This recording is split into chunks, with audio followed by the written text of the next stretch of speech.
नमस्कार दोस्तों, मैं वैभव एक बार फिर से आप सभी लोगों का स्वागत करता हूं आपके अपने YouTube चैनल टारगेट सरकारी नौकरी पर। तो आप सभी लोगों का स्वागत है। जल्दी से सारे लोग आ जाइएगा, फिर आज के सेशन की हम लोग शुरुआत करेंगे। और जितने लोग जुड़ते चल रहे हैं सभी लोग सेशन को एक बार लाइक कर दीजिएगा, सेशन को एक बार आप सभी लोग शेयर कर दीजिएगा, ताकि बाकी साथी जो अभी तक नहीं जुड़ पाए हैं तो वो सारे लोग जुड़ जाएँ। तो सेशन को एक बार लाइक कर दीजिए, शेयर कर दीजिए। आज के सेशन में हम लोग 50 बहुत ही इंपॉर्टेंट एमसीक्यूज़ को डिस्कस करने वाले हैं, जो कि आपके एग्ज़ाम के लिए काफ़ी इंपॉर्टेंट होने वाले हैं। तो सेशन को एक बार लाइक कर दीजिए, शेयर कर दीजिए, ताकि सभी लोगों तक ये सेशन पहुंच जाए। और फिर शुरू करते हैं आज की क्लास को हम लोग। और पहले प्रश्न की बात करते हैं। पहले प्रश्न का आंसर कीजिएगा सभी लोग। चलिए सभी लोग पहले प्रश्न का आंसर कीजिएगा। पहला प्रश्न आपके सामने है, किस राज्य ने भारत में अपना पहला राज्य स्तरीय पक्षी एटलस तैयार किया है। अब देखिए ये भारत का पहला है, ठीक है। किस राज्य ने, भारत का पहला है, पहला आपसे कह रहा है और पहला है तो फिर महत्वपूर्ण हो जाएगा। तो कौन सा राज्य है जिसने भारत में पहला राज्य स्तरीय पक्षी एटलस तैयार किया है। केरल, हिमाचल प्रदेश, मध्य प्रदेश या फिर अरुणाचल प्रदेश। तो पहले प्रश्न का आप लोगों को आंसर करना है। और जितने जितने भी मेरे भाई बहन, जितने लोग जुड़ते चल रहे हैं, सेशन को एक बार आप सभी लोग लाइक कर दो, सेशन को एक बार आप सभी लोग शेयर कर दो, ताकि बाकी लोगों तक, आपके बाकी जो भाई बहन हैं वहाँ तक, उन लोगों के पास तक ये सेशन पहुँच सके। तो पहले प्रश्न की अगर हम लोग बात करते हैं तो पहले प्रश्न का करेक्ट आंसर क्या हो जाएगा, केरल हो जाएगा। केरल भारत का पहला राज्य बन गया है जिसने क्या किया है, जिसने राज्य स्तरीय पक्षी एटलस को तैयार किया है। तो पहले प्रश्न का विकल्प ए यहाँ पर बिल्कुल करेक्ट हो जाएगा। आगे बढ़ेंगे दूसरे प्रश्न की तरफ। दूसरे महत्वपूर्ण प्रश्न का आप लोगों को आंसर करना है, भारत के किस राज्य ने मलखंभ को अपना राज्य खेल घोषित किया है, बताइएगा। दूसरे प्रश्न का आंसर करना है, तो भारत का कौन सा राज्य है जिसने मलखंभ को क्या कर दिया है, अपना राजकीय खेल घोषित कर दिया है। कौन सा राज्य होगा, महाराष्ट्र होगा, मध्य प्रदेश होगा, दिल्ली होगा या फिर कर्नाटक होगा। दूसरे प्रश्न का आप लोगों को सही आंसर करना है। दूसरे प्रश्न का सही आंसर बताना है आप लोगों को, भारत के किस राज्य ने मलखंभ को अपना राजकीय खेल घोषित किया है। और देखिए इस दूसरे प्रश्न का जो करेक्ट आंसर होगा वो क्या हो जाएगा, वो हो जाएगा मध्य प्रदेश हो जाएगा, ठीक है। क्या हो जाएगा, तो विकल्प ऑप्शन संख्या बी जो है हमारा, विकल्प संख्या दूसरा जो है ये हमारा बिल्कुल करेक्ट हो जाएगा। मध्य प्रदेश ने क्या किया है, तो मलखंभ को अपना राजकीय खेल घोषित किया है। चलिए तीसरे प्रश्न की तरफ चलते हैं। तीसरे प्रश्न का आंसर कीजिएगा, संगणकों के आईसी चिप्स प्रायः बने होते हैं, ठीक है। तो अगर हम लोग बात करेंगे तो संगणक जो होते हैं, जो कैलकुलेटर्स होते हैं, या फिर जो इस तरीके की जो प्रोसेसिंग जो इकाइयाँ होती हैं, तो उनमें जो आईसी चिप लगी होती है वो प्रायः किन की बनी होती है, लेड की बनी होती है, क्रोमियम की बनी होती है, सिलिकॉन की बनी होती है या फिर सोने की बनी होती है। तो तीसरे प्रश्न का आप लोगों को आंसर करना है, जल्दी से बताइएगा। तीसरे प्रश्न का करेक्ट आंसर क्या हो जाएगा, तो यहाँ पर सही विकल्प होगा सिलिकॉन, ठीक है। किसकी बनी होती है, तो सिलिकॉन की बनी होती है। प्रश्न आज के सेशन में आपको 50 प्रश्न 50 एमसीक्यूज कराऊंगा, लेकिन सारे के सारे प्रश्न अपने आप में बेहद ही महत्वपूर्ण होंगे, बहुत ही इंपॉर्टेंट होंगे, ठीक है। एक भी प्रश्न ऐसा नहीं है जिसको आप स्किप कर सको, है ना। तो सेशन में लास्ट तक बने रहिएगा। अगले प्रश्न का आंसर कीजिएगा, ऑल इंडिया रेडियो की स्थापना किस वर्ष हुई है। चलिए इस चौथे प्रश्न का आंसर करेंगे, ऑल इंडिया रेडियो की स्थापना किस वर्ष हुई है। चौथे प्रश्न का आंसर कीजिएगा। प्रश्न एग्जाम में पूछे गए प्रश्न है, परीक्षा वाले प्रश्न है और आपके लिए महत्वपूर्ण प्रश्न है। तो ऑल इंडिया रेडियो की बात हो रही है, ऑल इंडिया रेडियो की स्थापना किस वर्ष हुई है, क्या करेक्ट आंसर हो जाएगा, जल्दी से सभी लोग आंसर कीजिएगा।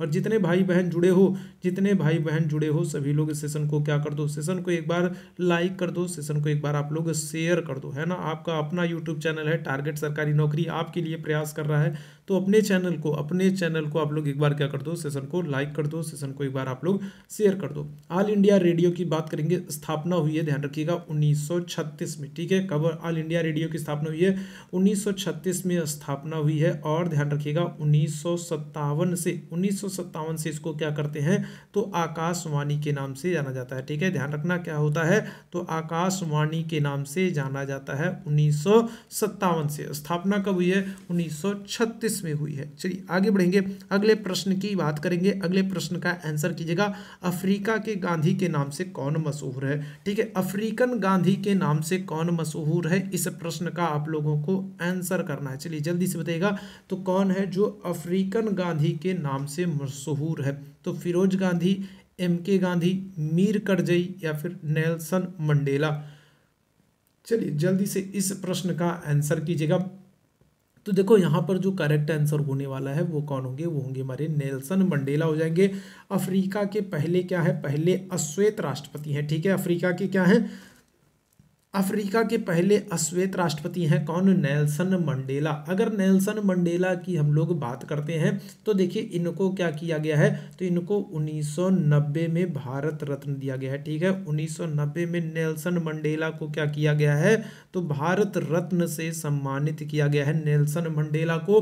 और ध्यान रखिएगा 1993 में अगर हम लोग बात करेंगे तो 1993 में इनको नोबेल पुरस्कार भी दिया गया है। ठीक है, कौन सा, तो नोबेल पुरस्कार दिया गया है, नोबेल पुरस्कार दिया गया है 1993 में। 1990 में भारत रत्न दिया गया है। नेल्सन मंडेला जो है ये अफ्रीका के पहले अश्वेत राष्ट्रपति हैं, अश्वेत राष्ट्रपति हैं अफ्रीका के। और क्या हो जाएगा, और इनको अफ्रीकन गांधी के रूप में जाना जाता है। तो विकल्प संख्या बी यहाँ पर बिल्कुल करेक्ट हो जाएगा। आगे बढ़ेंगे, अगले प्रश्न का आंसर कीजिएगा, लोकपाल की नियुक्ति करने वाला विश्व का प्रथम देश कौन सा है। ठीक है, तो कौन सा देश है, विश्व में पहला देश कौन सा है जिसने क्या किया है, जिसने लोकपाल की नियुक्ति की है। आज के सेशन में आपको 50 MCQs करा रहा हूँ, फिर से बता दे रहा हूँ, आज के सेशन में मैं आपको 50 MCQs कराऊंगा, लेकिन सारे के सारे प्रश्न अपने आप में बहुत ही महत्वपूर्ण है। अगर आज का सेशन आप नहीं देखते हो तो फिर ये आपके लिए दिक्कत वाली बात है ना। अगर आज का सेशन आप मिस करते हो तो आप बहुत पछताओगे। 50 MCQs कराऊंगा, सभी प्रश्न एकदम चुने हुए हैं, बहुत ही महत्वपूर्ण है। सेशन को एक बार आप सभी लोग लाइक कर दो, शेयर कर दो, ताकि बाकी लोगों तक ये सेशन पहुंच सके। लोकपाल की नियुक्ति करने वाला विश्व का पहला देश क्या हो जाएगा, तो ये हो जाएगा स्वीडन। ऑप्शन यहाँ पर विकल्प संख्या बी बिल्कुल करेक्ट हो जाएगा।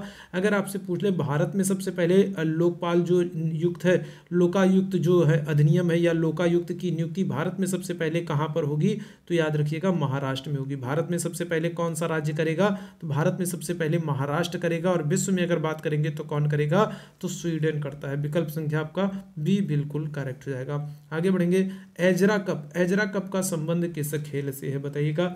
एजरा कप का संबंध किस खेल से है, पोलो से, हॉकी से, फुटबॉल से या फिर नौका चालन से। तो जल्दी से बताइएगा क्या करेक्ट आंसर हो जाएगा, एजरा कप।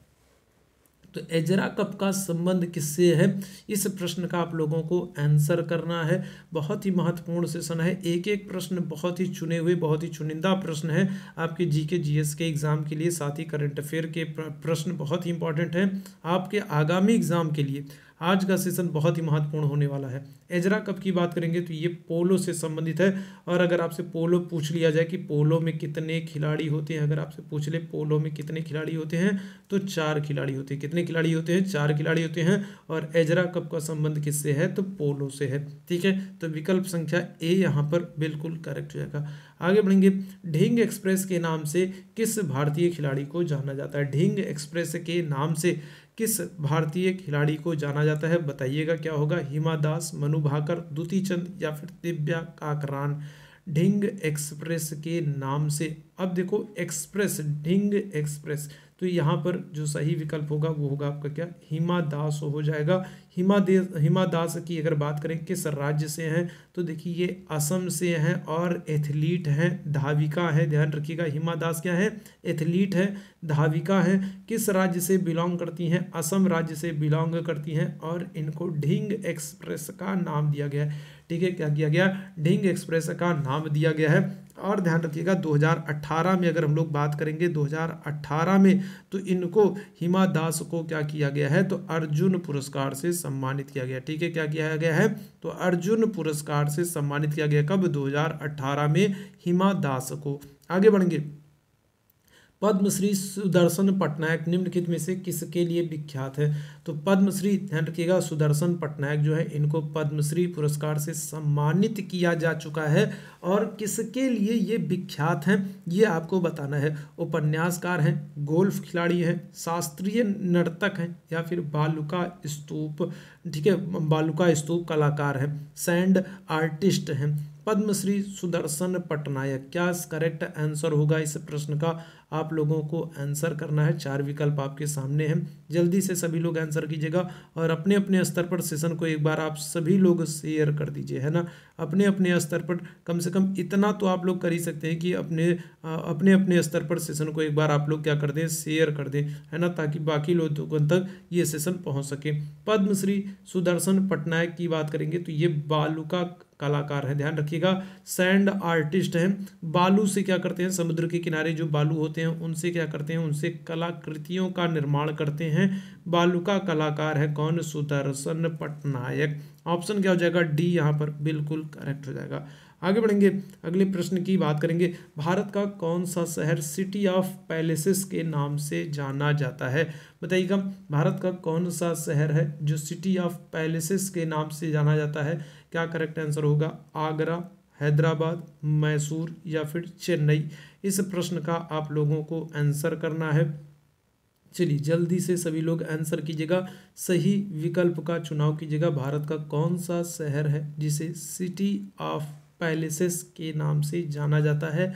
और सही विकल्प हमारा होगा मैसूर। ठीक है, क्या हो जाएगा? तो करेक्ट आंसर हमारा जो होगा ये होगा मैसूर। अगर आपसे पिंक सिटी पूछा जाए तो पिंक सिटी आप करोगे जयपुर। अगर वाइट सिटी पूछा जाए तो वाइट सिटी आप क्या करोगे? उदयपुर करोगे। अगर आपसे सिटी ऑफ जॉय पूछा जाए तो सिटी ऑफ जॉय क्या कहोगे? कोलकाता कहोगे। तो विकल्प संख्या सी यहाँ पर बिल्कुल करेक्ट होगा।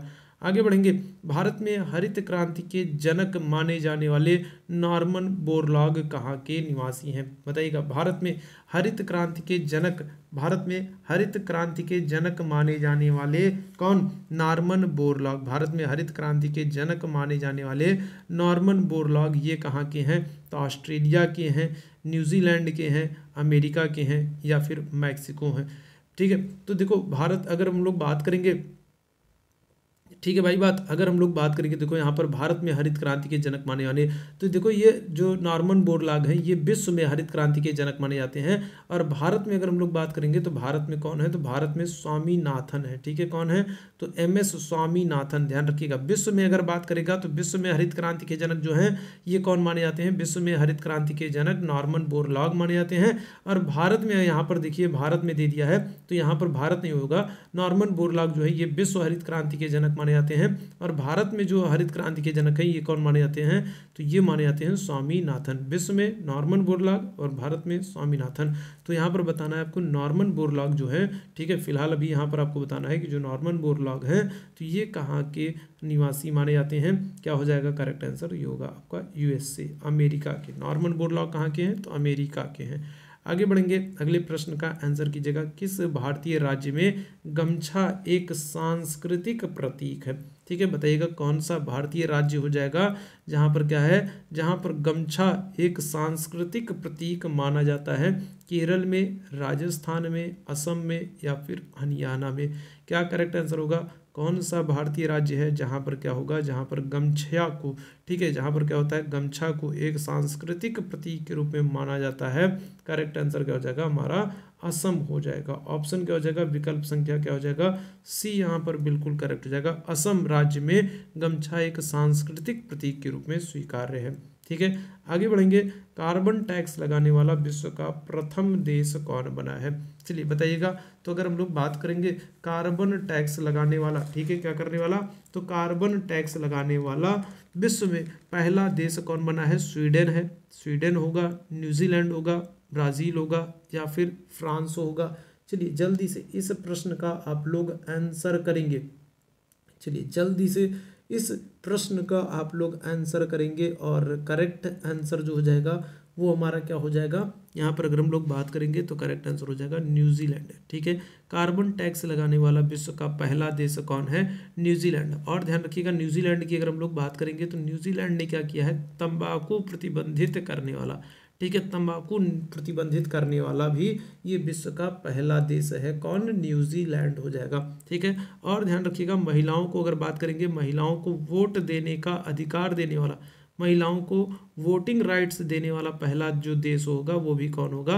तो वो भी न्यूजीलैंड हो जाएगा। आगे बढ़ेंगे, अगले प्रश्न की बात करेंगे। भारत में रुपए का अवमूल्यन पहली बार किस वर्ष हुआ था?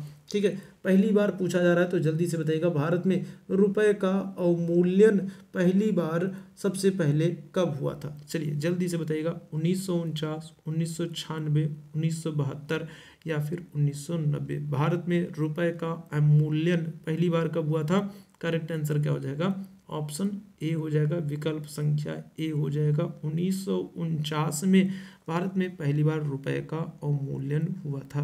चलिए आगे बढ़ेंगे, अगले प्रश्न का आंसर कीजिएगा, निम्नलिखित में से कौन सा कर केंद्र सरकार नहीं लगाती है?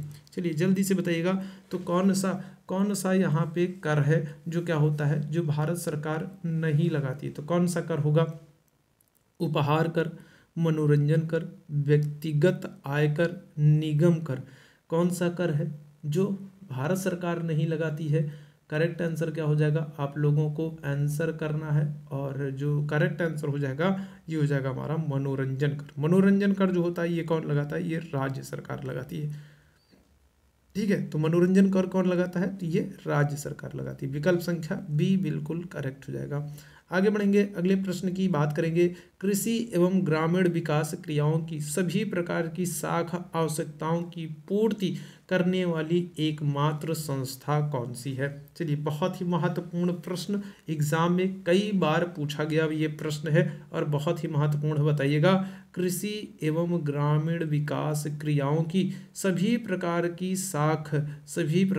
साख आवश्यकताओं की पूर्ति करने वाली एकमात्र संस्था, और एकमात्र है तो फिर अपने आप में बहुत महत्वपूर्ण हो जाती है। तो कौन सी संस्था होगी? क्या करेक्ट आंसर हो जाएगा? विकल्प संख्या ऑप्शन आपका बी हो जाएगा, नाबार्ड हो जाएगी। ध्यान रखिएगा, स्थापना कब होगी नाबार्ड की? तो नाबार्ड की स्थापना होती है 1982 में, 1982 में नाबार्ड की स्थापना होती है। आगे बढ़ेंगे, गरीबी हटाओ का नारा किस पंचवर्षीय योजना से जो है सम्मिलित किया गया था? ठीक है, ये एक ऐसा प्रश्न है जो कि इतना महत्वपूर्ण है, कई सारे एग्जाम में पूछा गया है, और यही कारण है कि इस प्रश्न को कई बार मैं अपने सेशन में शामिल कर चुका हूँ, क्योंकि प्रश्न अपना बहुत महत्वपूर्ण है। बताइएगा, तो गरीबी हटाओ का आह्वान जो है इंदिरा गांधी जी के द्वारा किस पंचवर्षीय योजना में किया गया था? चौथी पंचवर्षीय योजना, पांचवी पंचवर्षीय योजना, छठी पंचवर्षीय योजना या सातवीं पंचवर्षीय योजना? तो गरीबी हटाओ का जो नारा है ये ध्यान रखिएगा इंदिरा गांधी जी के द्वारा दिया गया था। किस वर्ष? तो पांचवी पंचवर्षीय योजना में दिया गया था। और पांचवी पंचवर्षीय योजना में ध्यान रखिएगा गरीबी हटाने के लिए इंदिरा गांधी ने क्या किया था? तो 20 सूत्री कार्यक्रम प्रस्तुत किया था। ठीक है, इंदिरा गांधी जी ने क्या किया था? तो 20 सूत्री कार्यक्रम को भी प्रस्तुत किया था। क्या करने के लिए? गरीबी हटाने के लिए। ठीक है, 20 सूत्री कार्यक्रम। और ये पांचवी पंचवर्षीय योजना का समय क्या है? तो 1974 से लेकर के 1978। पांचवी पंचवर्षीय योजना एक ऐसी पंचवर्षीय योजना है जो 5 साल नहीं बल्कि कितने साल? बल्कि 4 साल चलती है। ठीक है, पांचवी पंचवर्षीय योजना एक ऐसी पंचवर्षीय योजना जो 5 साल नहीं 4 वर्ष चलती है। आगे बढ़ेंगे, अगले प्रश्न का आंसर कीजिएगा, भारत में किसकी स्वीकृति के बिना कोई भी सरकारी खर्च नहीं किया जा सकता है? चलिए जल्दी से बताइए। तो भारत में किसकी स्वीकृति के बिना कोई भी सरकारी खर्च नहीं किया जा सकता है? संसद, प्रधानमंत्री, राष्ट्रपति या फिर उच्चतम न्यायालय? क्या करेक्ट आंसर हो जाएगा इस प्रश्न का? जल्दी से आप सभी लोग आंसर करेंगे। भारत में किसकी स्वीकृति के बिना कोई सरकारी खर्च नहीं किया जा सकता है? करेक्ट आंसर हो जाएगा ऑप्शन ए, संसद। ठीक है, संसद की अनुमति के बिना सरकारी खर्च नहीं किया जा सकता है। विकल्प संख्या ए बिल्कुल करेक्ट होगा। आगे बढ़ेंगे, निम्न में से कौन अंतरराज्य परिषद के गठन के लिए अधिकृत है? कौन है इनमें से जो क्या करेगा? जो अंतरराज्य परिषद का गठन कर सकता है। इनमें से कौन है जो क्या कर सकता है? जो अंतरराज्य परिषद का गठन कर सकता है? संसद, राष्ट्रपति, लोकसभा अध्यक्ष, प्रधानमंत्री? चलिए जल्दी से इस प्रश्न का सभी लोग आंसर करेंगे। अंतरराष्ट्रीय परिषद का गठन करने के लिए कौन अधिकृत है? क्या होगा? तो करेक्ट आंसर हो जाएंगे राष्ट्रपति। किस अनुच्छेद के तहत? आर्टिकल आपका होगा 263, अनुच्छेद 263 के तहत राष्ट्रपति अंतरराज्य परिषद की स्थापना कर सकते हैं, अंतरराष्ट्रीय परिषद का जो है गठन कर सकते हैं। तो विकल्प संख्या बी यहाँ पर बिल्कुल करेक्ट होगा। आगे बढ़ेंगे, साइलेंट वैली परियोजना निम्नलिखित में से किस राज्य से संबंधित है? साइलेंट वैली परियोजना। साइलेंट वैली की अगर हम लोग बात करेंगे, शांत घाटी की बात करेंगे, तो ये अपने जैव विविधता के लिए प्रसिद्ध है, बायोडायवर्सिटी के लिए प्रसिद्ध है, जैव विविधता के लिए प्रसिद्ध है। कौन? तो ध्यान रखिएगा, शांत घाटी, साइलेंट वैली। जैव विविधता दिवस अगर पूछ ले कब मनाते हैं, तो ये मनाते हैं 22 मई को। ठीक है, कब मनाते हैं? तो 22 मई को जैव विविधता दिवस मनाते हैं। और ये जो साइलेंट वैली है, ये जैव विविधता के लिए फेमस है। और ये कहाँ पर है? तो करेक्ट आंसर हो जाएगा केरल में। ऑप्शन संख्या सी बिल्कुल करेक्ट हो जाएगा। केरल में साइलेंट वैली परियोजना है जो कि अपनी जैव विविधता के लिए फेमस है, 22 मई को।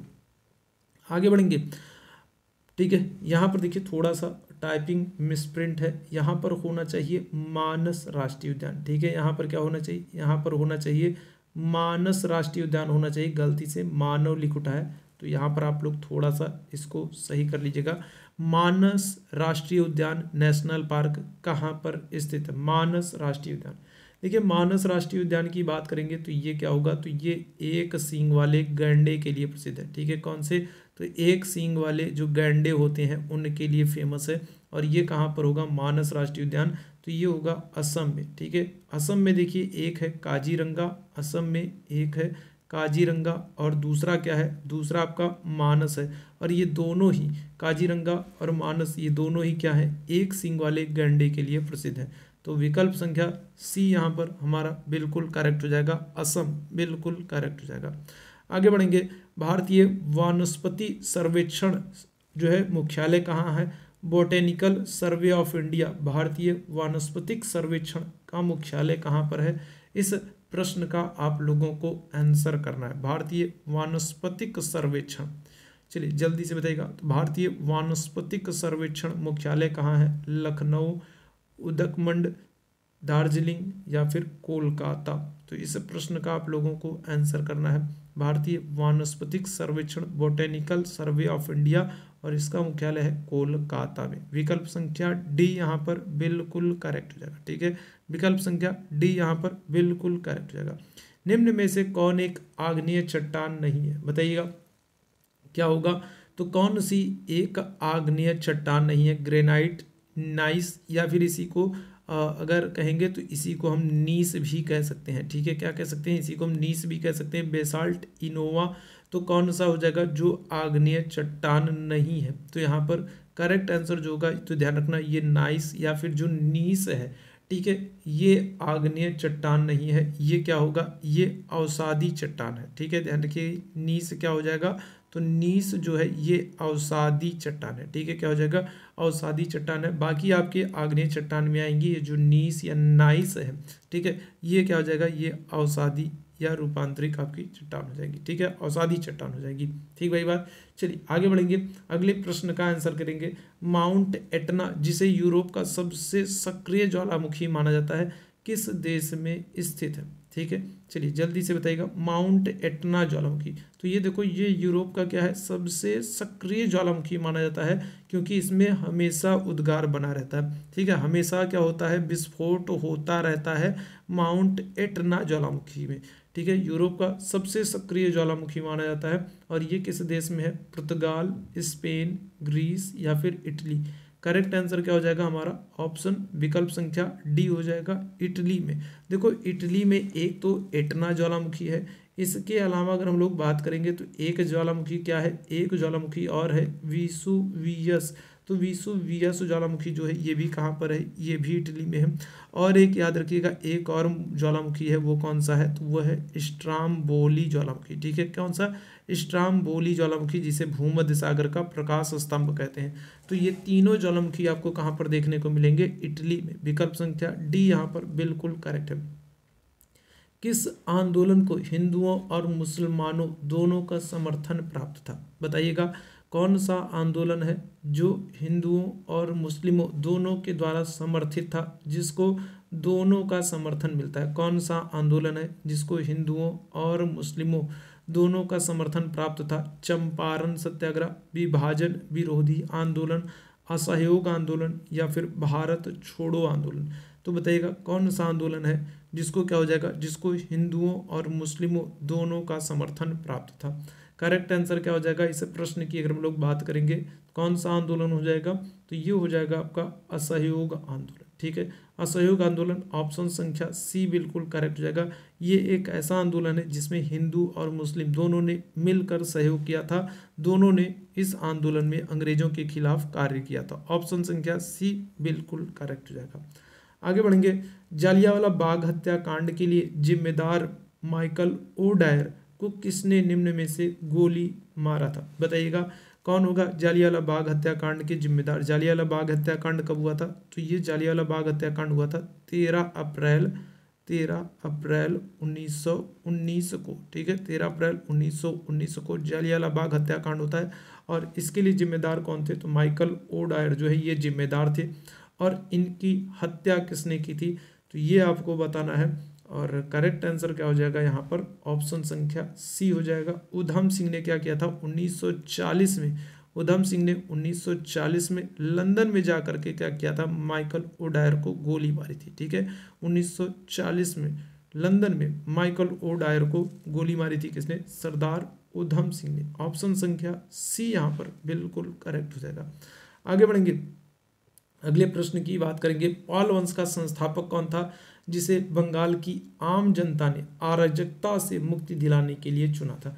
तो देखो एक ही बात, इतना लंबा प्रश्न पढ़ने की जरूरत नहीं है, एक ही चीज पढ़ना है, पाल वंश का संस्थापक कौन था, बस इतना आपको पढ़ना है। आपसे क्या पूछ रहा है, पाल वंश का संस्थापक कौन था। ठीक है, बाकी की आगे की चीज आपको पढ़ना ही नहीं, कि इसने बंगाल की आम जनता को अराजकता से मुक्ति दिलाई, स्वतंत्रता दिलाई, क्या किया क्या नहीं किया, कुछ नहीं। ठीक है, बस आपको इतना ध्यान रखना है, पाल वंश का संस्थापक कौन था और आपका आंसर निकल करके आ जाएगा, क्या होगा, गोपाल, धर्मपाल, देवपाल या फिर नारायणपाल। क्या करेक्ट आंसर हो जाएगा, तो आपको पता है पाल वंश के संस्थापक गोपाल थे, तो विकल्प संख्या ए यहाँ पर बिल्कुल करेक्ट हो जाएगा। ठीक है, कौन हो जाएंगे, गोपाल हो जाएंगे। आगे बढ़ेंगे अगले प्रश्न की तरफ।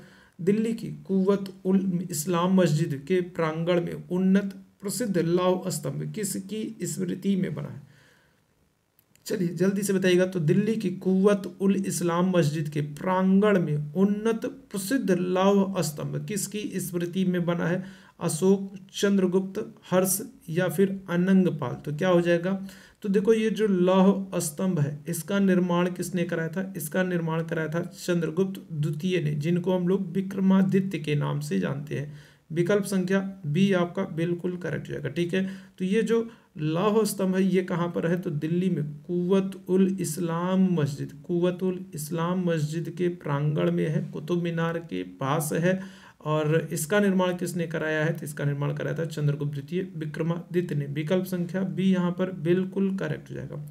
आगे बढ़ेंगे, भारत की किस स्थल की खुदाई से लौह धातु के प्रचलन के प्राचीनतम प्रमाण मिलते हैं।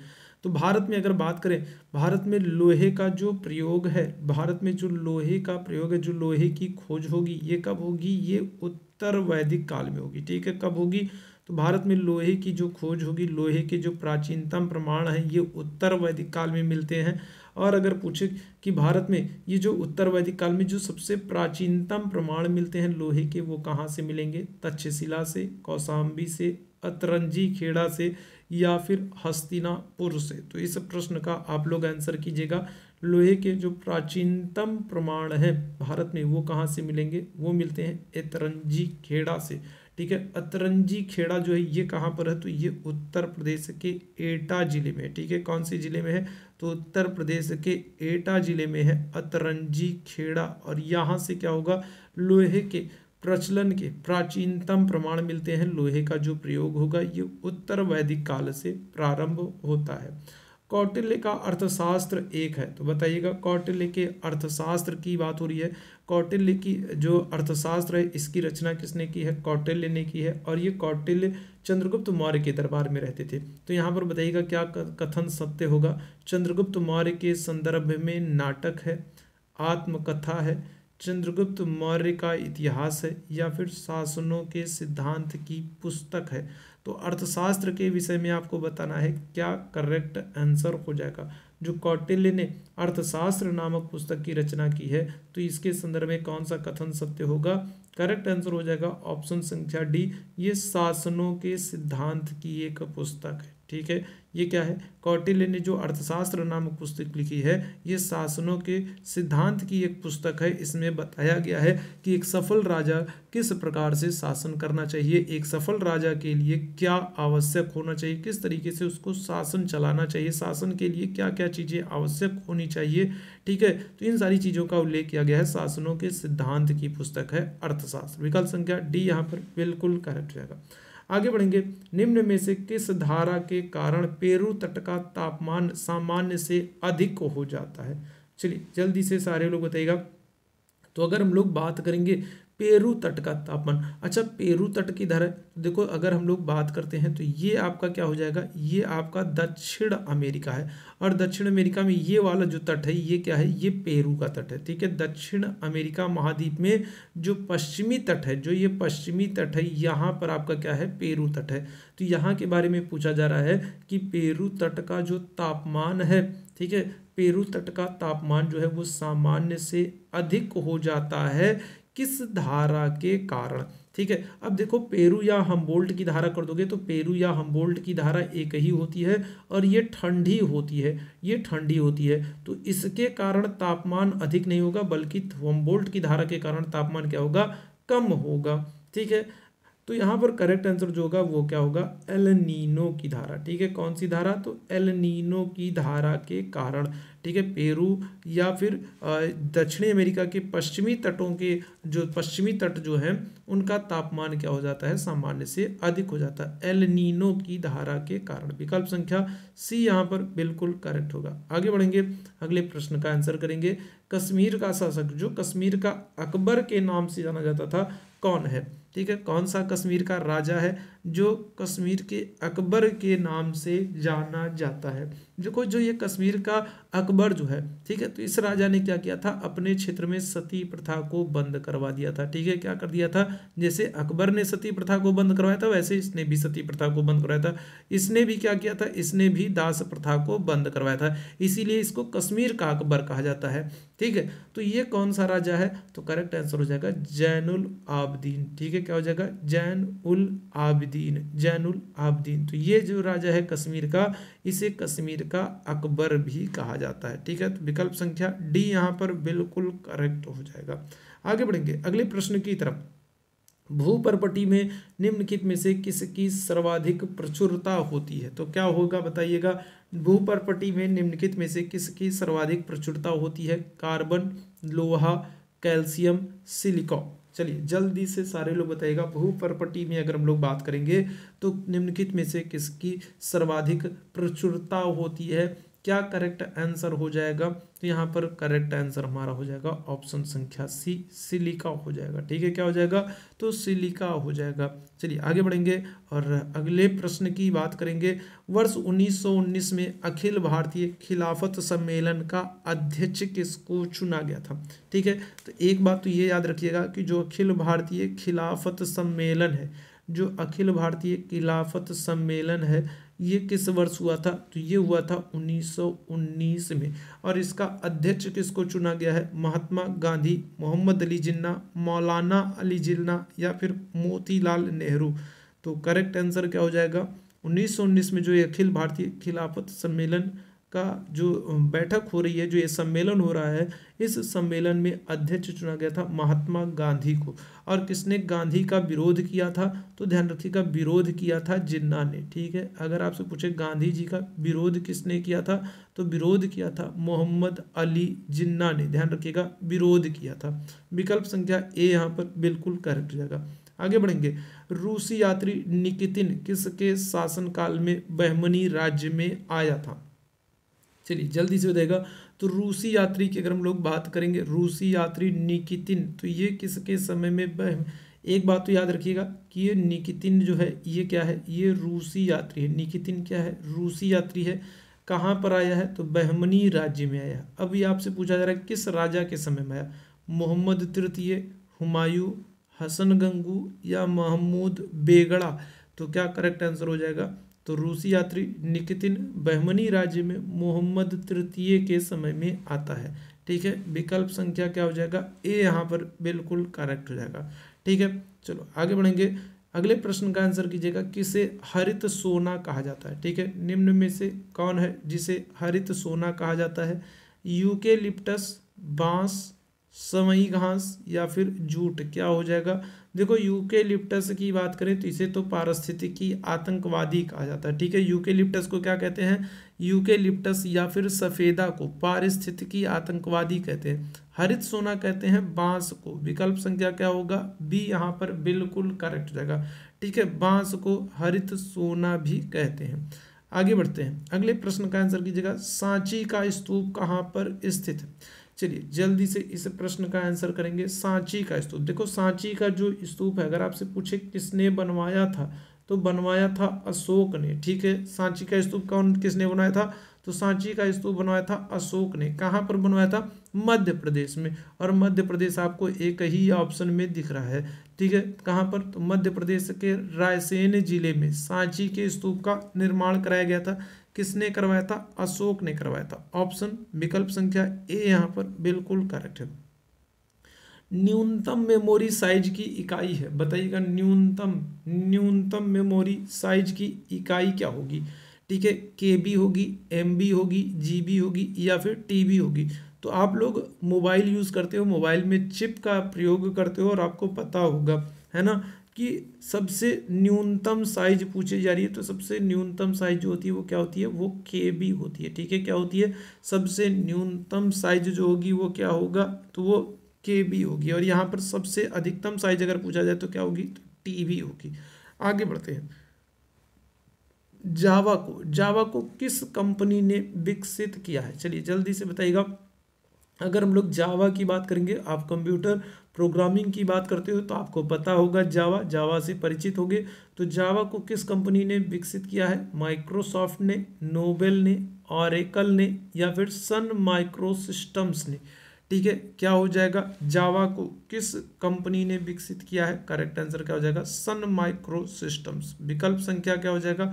विकल्प संख्या यहाँ पर आपका बी जो है ये बिल्कुल करेक्ट हो जाएगा। ठीक है, सन माइक्रो सिस्टम के द्वारा जावा को विकसित किया गया।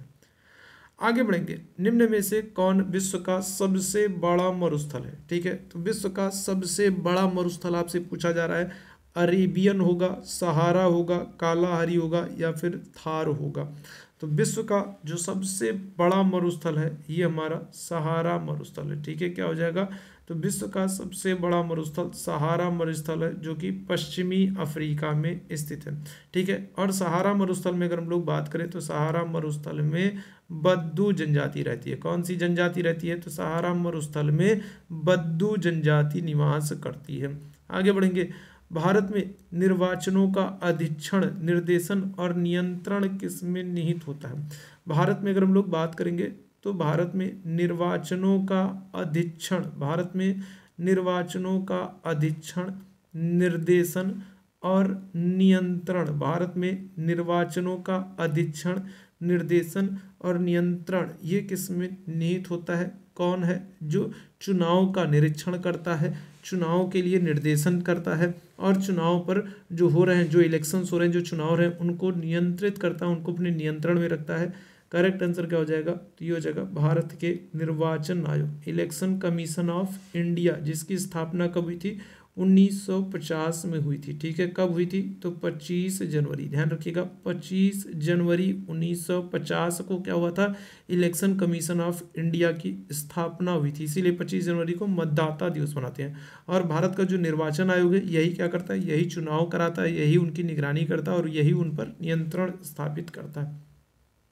भारत में सबसे अधिक जैव विविधता संपन्न क्षेत्र कौन से? भारत में अगर हम लोग बात करेंगे सबसे ज़्यादा जैव विविधता आपको कहाँ पर देखने को मिलेगी? तो देखो यहाँ पर अगर हम लोग बात करते हैं भारत की, तो जो सबसे ज़्यादा आपको जैव विविधता देखने को मिलेगी वो आपको देखने को मिलेगी कहाँ पर? यहाँ पर आपको देखने को मिलेगी। ठीक है, कहाँ पर? पश्चिमी घाट पर आपको सबसे ज़्यादा जैव विविधता देखने को मिलेगी। और अभी आज के इस सेशन में मैंने आपको बताया था साइलेंट वैली या फिर शांत घाटी, जो कि केरल में है। ठीक है, जैव विविधता के लिए प्रसिद्ध है। केरल में शांत घाटी, साइलेंट वैली है, पश्चिमी घाट पर है, जो कि जैव विविधता के लिए प्रसिद्ध है। विकल्प संख्या सी यहाँ पर बिल्कुल करेक्ट रहेगा। मृगावती किसकी रचना है? चलिए जल्दी से सारे लोग बताएगा। तो मृगावती की बात करेंगे तो मृगावती किसकी रचना है? उस्मान की, मंझन की, जायसी की या फिर कुतुबन की। तो मृगावती अगर हम लोग बात करें, देखो जायसी की अगर हम लोग बात करते हैं तो जायसी की पद्मावत है, अखरावट है, आखिरी कलाम है। ठीक है, ये सब मलिक मोहम्मद जायसी की पुस्तक। मृगावती कुतुबन की पुस्तक है। ठीक है, किसकी रचना है? मृगावती कुतुबन की रचना है। तो विकल्प संख्या सी यहाँ पर आपका बिल्कुल करेक्ट हो जाएगा। जरा आप मुझे कमेंट करके बताना कि मंझन की पुस्तक का नाम क्या है। ठीक है, चलिए जल्दी से मुझे कमेंट करके बताइए कि मंझन की पुस्तक का नाम क्या है। आगे बढ़ेंगे और आगे बात करेंगे। पृथ्वी पर सबसे उच्च तापक्रम रिकॉर्ड किए जाते हैं, तो कहाँ पर सबसे ज़्यादा तापमान कहाँ पर रिकॉर्ड किए जाते हैं? देखो यहाँ पर एक बात ध्यान से समझने की कोशिश करना आपको। ठीक है, ये हमारी भूमध्य रेखा पर है और भूमध्य रेखा पर सूर्य का तापमान, सूर्य की किरणें सीधी पड़ती हैं, तो भूमध्य रेखा पर हमेशा सूर्य का प्रकाश बना रहता है, इसलिए भूमध्य रेखा पर गर्मी होती है। ये बात बिल्कुल सच है।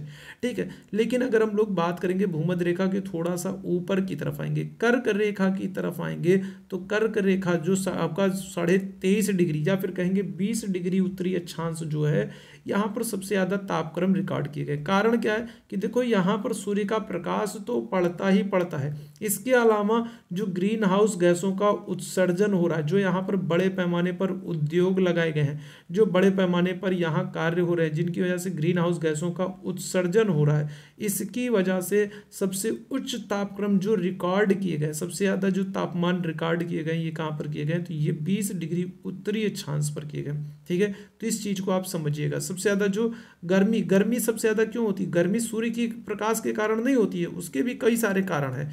ठीक है, सूर्य के प्रकाश के कारण तो गर्मी होती ही होती है, लेकिन इसके अलावा जो हम बाकी जो हमारी जो मानव निर्मित जो गतिविधियां हैं, जिनकी वजह से ग्रीन हाउस गैसों का उत्सर्जन हो रहा है, उसकी वजह से भी तापक्रम बढ़ता है। तो सबसे ज़्यादा जो तापक्रम रिकॉर्ड किया गया है ये 20 डिग्री उत्तरी अक्षांश पर है। ठीक है, विकल्प संख्या सी यहाँ पर बिल्कुल करेक्ट है। सूर्य से दूरी के क्रम में निम्नलिखित में से कौन से दो ग्रह मंगल और यूरेनस के बीच में है? देखो मंगल और यूरेनस पूछ रहा है। यूरेनस का मतलब क्या है? मंगल, और यूरेनस का मतलब है अरुण। तो बताइएगा कौन से दो ग्रह हैं जो क्या हो रहे हैं, जो मंगल और अरुण के बीच में है? तो देखो मंगल के बाद कौन सा ग्रह आता है? तो मंगल के बाद आपको पता है आता है बृहस्पति, और बृहस्पति के बाद कौन सा ग्रह आता है? तो वो आता है शनि, और शनि के बाद किसका नंबर आता है? अरुण का। तो मंगल और अरुण के बीच में कौन से दो आपके ग्रह होंगे? तो बृहस्पति होंगे और शनि होंगे। विकल्प संख्या क्या होगा?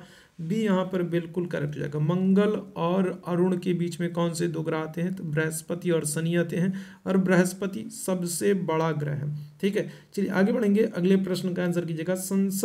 सरकार के संसदीय रूप का विचार कहाँ से लिया गया है? अगर हम लोग बात करेंगे किसकी? संसदीय व्यवस्था की बात करेंगे, सरकार के संसदीय रूप की बात करेंगे, तो इसका विचार कहाँ से लिया गया है? संयुक्त राज्य अमेरिका, ब्रिटेन, फ्रांस या फिर सोवियत रूप?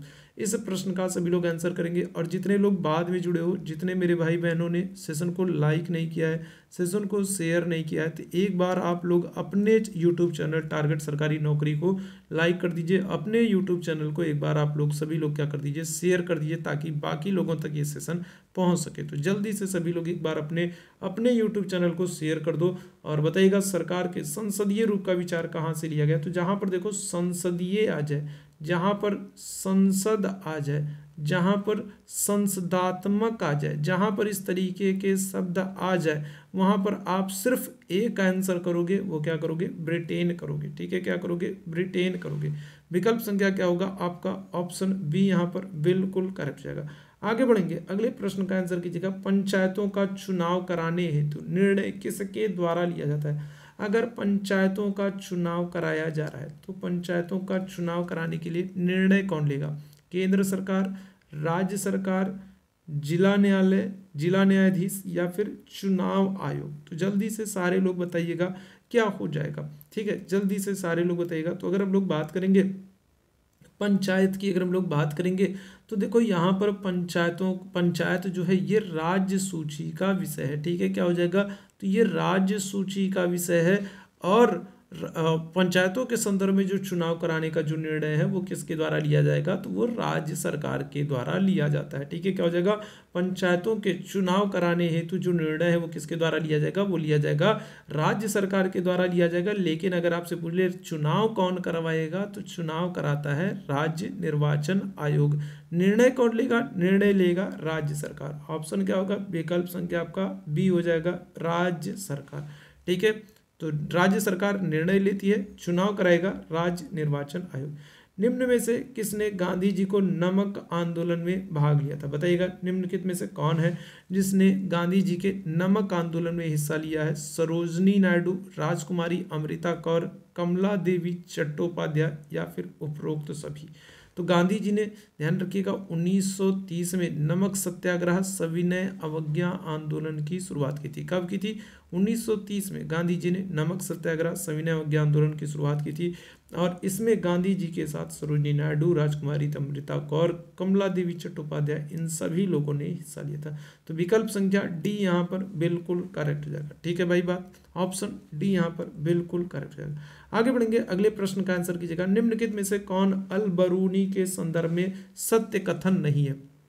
देखो, अगर हम लोग बात करते हैं अल बरूनी की, तो अल बरूनी जो है ये मोहम्मद गजनवी के साथ भारत आया था। ठीक है, किसके साथ, तो गजनवी के साथ भारत आया था, मोहम्मद गजनवी के साथ भारत आया था।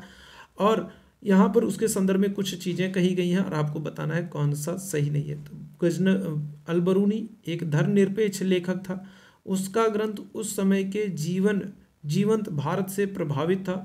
वह संस्कृत का विद्वान था, वह त्रिकोणमिति का विशेषज्ञ था। देखो, अगर हम लोग अल बरूनी की बात करेंगे तो ये पुराणों का अध्ययन करने वाला पहला मुस्लिम है। ठीक है, ध्यान रखिएगा, अल बरूनी जो है, अल बरूनी महमूद गजनवी के साथ भारत आता है, पुराणों का अध्ययन करने वाला पहला मुस्लिम है।